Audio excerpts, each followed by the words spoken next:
Coupe d'Afrique bu 2000. Mhm. Assisté encore bii nii finale Coupe d'Afrique 2019. Mhm. bëggoon la laaj différence su contexte bi selon toi lan lay doon. waaw différence yi bari na trop différence yi bari na contexte bi aussi li ko gën a war a mën a changer mooy que Sénégal bi muy joué en 2002 finale bi c'était sa première finale xam nga si àdduna looy def pour la première fois ak looy tollanti maanaam looy def pour une deuxième fois day am différence déjà foofu différence bu mag la donte joueurs yi du expérience boobu la ñu am ñoom it c'est leur première fois ñuy def finale mais Sénégal dans son histoire mu ngi à sa deuxième finale de Coupe d'Afrique des Nations muy changement finale ba la ñu ñàkk ko ci ay conditions de détail ah boo déggee sax joueurs yi nga xamante ni ñoom ñoo joué match boobu ci seen i ay commentaires ñu ngi koy rappelé wu di fàttali ne par manque d'expérience moo tax mais du woon potentiel bu taxaw et ça tout le monde le sait parce que dañoo amoon malchance su daje ak Cameroun Cameroun di équipe boo xamante ne équipe bu aguerri la nekkoon ci à son apogée ak les grands joueurs ñii di terminer seen carrière xëy na ñenn ñi di nekk en ascendance mun nañ ci citer kaaw Samuel Eto'o bii yoon ñuy daje it ak équipe boo xamante ni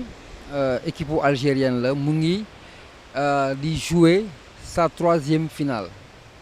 mais benn yoon la gagné Coupe d'Afrique Sénégal mosu koo gagné contexte bi ci wàllu potentiel Sénégal xëy na man bu ma doon tànn xam nga léegi nag tànn sax jeex na xëy na parce que il faut jouer ce match vendredi mais bu fekkoon dañu arrière ñu ne ma par exemple Papis tànnal beneen équipe wala tànnal benn équipe bu Sénégal war a finalool man du ma doon jël Algérie donte waaw du ma ko jël parce que compétition boo xoolee au début ba à la fin c'est la meilleure équipe au plan collectif dafa wone mandarga équipe bu mag en dehors de ces individualités mooy ñi nga xamante ni ay Mahrez ak ñi nga xamante ni ñoom ñoo ko wër c'est des joueurs de très grand talent dollu si ñu am benn collectif boo xamante ni dafa wane ni équipe bi dafa mat sur toutes les lignes équipe bi lépp li marché mi laaj ci compétition ba mu commencé ba léegi daf koo wone bu fekkee daf la war a gérer da lay gérer bu fekkee daf la war a accélérer gagner da lay accélérer maanaam dañoo mënee fu bari loolu mooy particularité bi parce que Cameroun bi ñu footballee woon au Mali du woon Cameroun bu mel ni Algérie bi amoon na ay insuffisance par rapport ak équipe bi da koo gën a mat moo tax ñu jàpp ne au-delà du potentiel Sénégal tamit am na potentiel am nañu ay individualité au-delà du jeu complet xëy na am nañu ay matchs yoo xamante ne on a déjoué on a joué en deçà de notre valeur mais Sénégal bu joué sur sa vraie valeur en fonction au regard de son potentiel amul équipe africaine également bu mu warul mën a gagner mais gagner boobu contre l'Algérie je crois que mu ngi tegu ci benn fight spiriting dina dépasser talent mais il faut mu am benn engagement li xale yi di wax di jéngu ñëw. non respect la du ragal parce que compétition li ñu ci xam lu ndaw mooy grand tournoi boo ñëwee ba ci carré d'as bi mooy nga nekk demi-finaliste en général sur le plan du football dañ lay attribuer réussite parce que moom mooy dernier carré d'as bi tu fais partie des 4 plus grandes équipes soit ci continent bi wala ci monde bi donc équipe bu bon du ñëw final équipe bu ndaw du ñëw final waaw donc du ragal respect la parce que aussi il faut pas ñu négliger un moindre détail parce que ça peut se jouer sur un petit détail amuñ dara lu ñuy envier comme ñun aussi amuñ dara lu ñu leen di envier moi je dirais que c'est du 50-50 mais 50 boobu noonu lañuy ragal donc du ragal mais respect la parce que on fait face à une très très bonne équipe. bu fekkee da nga xool ci wàllu parcours ak palmarès équipe bu 2002 bi moo ëpp grade parce que équipe 2002 bi dem na ba quart de finale coupe du monde joué na finale parce que gagné guñu finale bi parce que joué guñ ko gagné guñ ko donc équipe bu 2002 bi dem na finale équipe bi dem na finale bu 2002 bi dem na coupe du monde bi dem na coupe du monde mais bu 2002 bi dafa dem quart de finale et puis jaar ci ay premier tour boo xamante ne c'était pas évident mënuñu wax ne bii moo ko gën mais bu fekkee da nga xool ci wàllu sur le papier comme on dit sur le papier parce que boo xoolee tey xëy na valeur marchande avant compétition bi boo tegee liste Sénégal les joueurs li ñuy jar moo ëpp joueurs Sénégal yi à l'époque 2002 li ñu doon jar parce que dans des équipes un peu moins huppées moins capées lañ doon football cette fois-ci c'est pas le cas am nañu standing bu gën a mag par rapport ak lële mais équipe bu 2002 bi pour gën ko dafay métti parce que c'est des compétiteurs c'était pas seulement des joueurs simples mais c'était des compétiteurs parce que bu fekkee da nga ñëwaat ci finale bi nga xamante ni moom la ñuy jouer am na ñaari match référence yoo xamante ne day tax ñu jafe daaneel trop mooy match bu ñu joué contre Nigéria joué ko à 10 demi-finale Coupe d'Afrique ñu joué ko gagné ko c'est pas évident loolu c'est pas évident loolu compétiteur dëgg moo ko mën te presque moitié match yëpp dañ ko joué en nombre inférieur mais ils ont su se surpasser pour gagner match contre la France c'était également une référence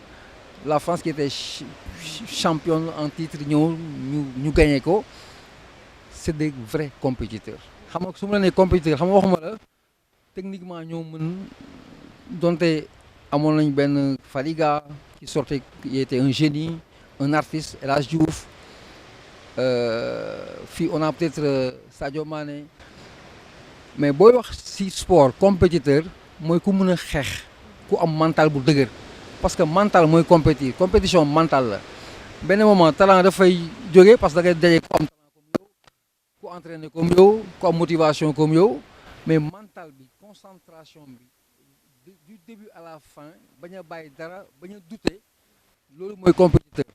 équipe 2002 bi doo leen gis fenn ñu faillir ci côté boobu ils ont été héroïques et toujours exceptionnels ci wàllu mental. C'est possible en football nga réussir ko du début à la fin pour mën ko gagner avec la chance également parce que facteur chance day jouer ci football rawatina ci wàllu final. moon nañ en final lan nga yaakaar ne moo ñu manqué woon loo xamante ni dinañ ko mën a rajouter ci final bi ba mën a emporter coupe bi. mooy expérience bi nga xamante ne am nañ ko et là équipe bi moom moo ëpp avantage que équipe pour 2002 bi waaw parce que ñoom déjà groupe bi joué nañ presque ensemble quoi lu gën a bëri joué nañ Coupe d'Afrique ensemble joué éliminatoire yi dem ensemble Coupe du monde après Coupe du monde la ñuy ñëwaat or fële inverse bi la ñee dañoo football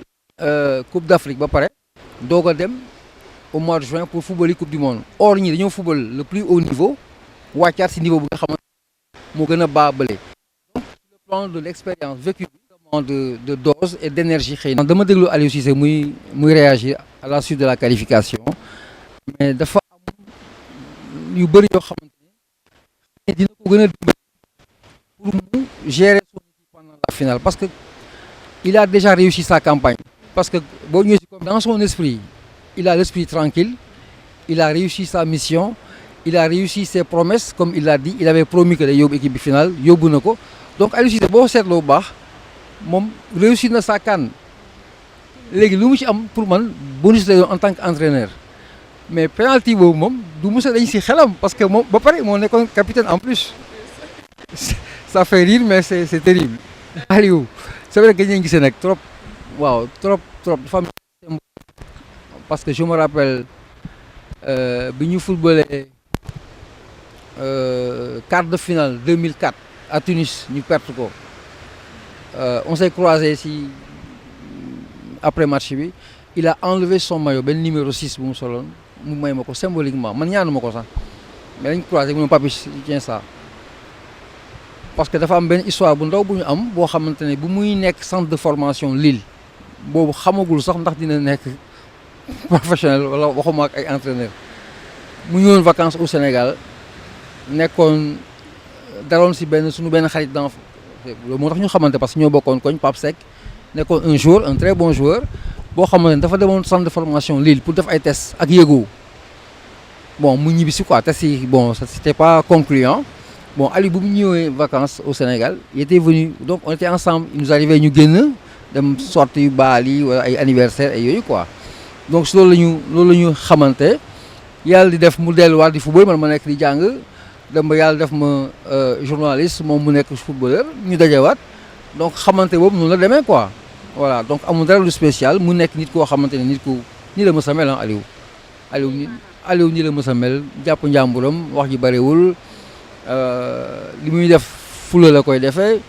parce que boo xoolaatee ci wàllu talent ah xëy na dàqul football ci milieu terrain ñu am Sénégal yëpp mais il fait partie des rares yoo xam takk nañu brassard bi plus boobu nag comportement la ak esprit ak nekk leader mën a engagé loo gars yi mën a taxawloo gars yi mën a wax ak yow nga déglu ko parce que ku respectueux la aussi ah ku bañ ko yàppale également. Lat dama lay waxaat beneen affaire yow ni nga mel nii nit nu muy liggéey noonu la yaroo noonu lañ ko bindee ni nga mel dans ta vie normale noonu ngay day feeñ ci sa liggéey boo ko bëggee changer da ngay trahir sa bopp un moment il est comme ça c'est-à-dire da nga koy comprendre noonu nga dund ko ak moom noonu mënuloo ko nga xam ne je ne pense pas mu changer man xaatuma Aliou est-ce qu'il peut le faire est-ce que sax il peut le faire quoi du parce que dafa bon wala non parce que dafa soxal wala non il est très sensible nit la sénégalais la doomu Sénégal la am na yërmande et tout waaye noonu la ko yàlla bindee fula ji moo bari lu muy def xadar la ciy demee ba muy football sax noonu lay def amul woon doole yooyu mais day fight ci milieu terrain bi day rayante ak yow ba lu mu si am jël noonu la mel maintenant